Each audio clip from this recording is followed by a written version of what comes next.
एक बिल्ली अपने बच्चे के साथ मार्केट घूम रही थी और उधर एक बिल्ला भी अपने बच्चे के साथ घूम रहा था। दोनों ने एक दूसरे को देखा और पहली नजर में ही प्यार हो गया। बिल्ला तुरंत प्रपोज कर दिया और बिल्ली भी खुश होकर मान गई।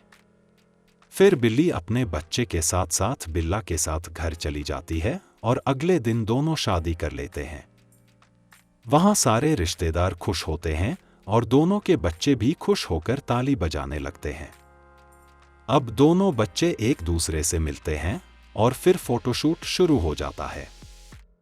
फिर सभी अपने अपने घर चले जाते हैं और दोनों कपल घर आकर सो जाते हैं। और सुबह जाकर बिल्ली अपने हस्बैंड और बच्चे के लिए खाने में अलग अलग वैरायटी बनाने लगती है और फिर सारी फैमिली बैठकर खाना खाने लगती है।